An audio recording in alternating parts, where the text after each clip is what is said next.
ఇప్పుడు మన ప్రయత్న గురువులు మన డైరెక్టర్ డాక్టర్ తమిళ జోసెఫ్ గారు మన ప్రత్యేక సందేశాలు పితా పుత్ర పవిత్ర ప్రభు మీతో రాసిన సువిశేషంలోని భాగము లూకాసు వార్త 19వ అధ్యాయం 5వ వచనం నుండి 10వ వచనం వరకు. యేసు అతనికి వచ్చినప్పుడు పైకి చూసి అతనితో, జక్కయ్య, త్వరగా దిగిరమ్ము, ఈరోజు నేను నీ ఇంటిలో తలంచితిని అని చెప్పాను. అతని వెంటనే దిగి వచ్చి ఆనందంతో ఆయనకు స్వాగతము పలికాను. ఇది చూసిన వారందరూ, ఈయన పాపి యందుకు అతిథిగా వెళ్ళను అని సదువుకొనసాగిరి. జక్కయ్య నిలబడి యేసుతో, ప్రభు, నేను నా ఆస్తిలో సగము పేదలకు దానం చేయను. నేను ఎవరికైనా అన్యాయం చేసినచో 4 రెట్లు అతనికి ఇచ్చివేయుదును అని చెప్పాను. అందుకు యేసు, నేడు ఈ ఇంటికి రక్షణ వచ్చినది. ఏలనా ఇతడును అబ్రహాము కుమారుడే. మనుష్య కుమారుడు తప్పిపోయిన దానిని వెతికి రక్షించుటకు వచ్చి ఉన్నాడు. మనుష్య కుమారుడు తప్పిపోయిన దానిని వెతికి రక్షించుటకు వచ్చి ఉన్నాడు అని అతనితో చెప్పాను. క్రీస్తు సువిశేషము.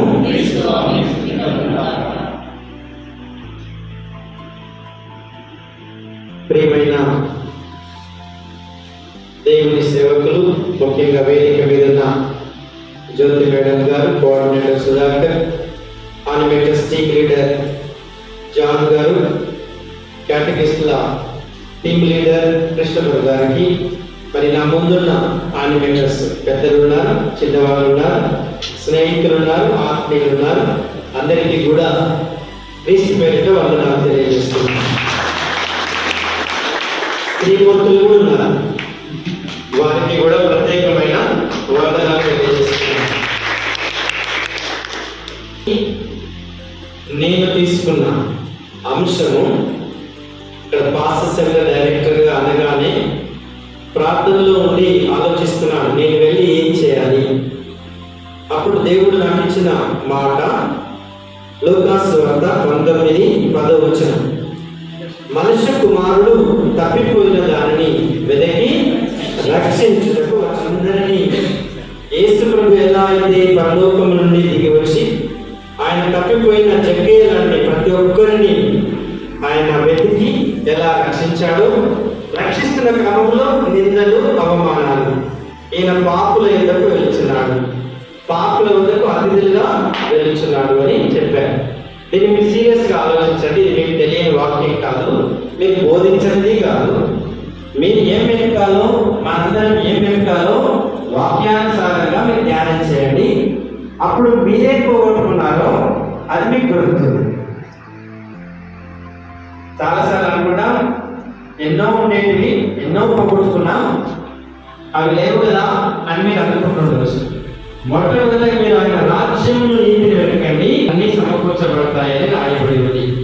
ఆ పని చేయకుండా ఎన్ని మీటింగ్లు పెట్టి ఎన్ని చర్చలు పెట్టినా కూడా ఏమీ జరగదు. కాబట్టి ఈ సంవత్సరానికి తప్పిపోయిన దానిని మీరు వెతకండి. మీరు తప్పిపోయారా, మిమ్మల్ని మీరు వెతుక్కోండి.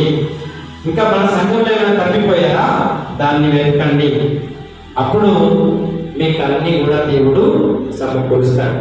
ఈ మాటలతో మీలో ఉన్న ప్రార్థనా శక్తి, వాక్కు శక్తి, దివ్య ప్రసాద శక్తి, పరిశుద్ధ ఆత్మశక్తి, ఈ 4 శక్తులు లేని వాళ్ళందరూ కూడా కేవలం వ్యక్తులుగా ఉండిపోతారు.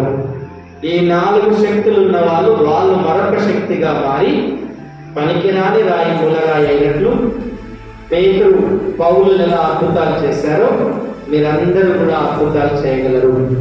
కాబట్టి దయచేసి ప్రార్థనా శక్తి ఉందా, నీలో వాక్కు శక్తి ఉందా, నీలో దివ్య సంప్రసాద శక్తి, పూజలో పాల్గొని క్రీస్తు శరీర రక్తాలు పూజిస్తున్నావా, తర్వాత పరిశుద్ధాత్మ పెంటెకోస్తు పండుగ మనం కొద్ది రోజుల క్రితమే చేసుకున్నాం. ఆ పరిశుద్ధాత్మ నడిపింపు మనకు ఉండాలి. లేకపోతే ఏమవుతుందంటే మనలో విభేదాలు ఉంటాయి, మనలో విభజన అనేది కనిపిస్తుంది. మనలో ఇలా శక్తులు ఉంటాయి. మనందరం ఒకటిగా ఉంటాం.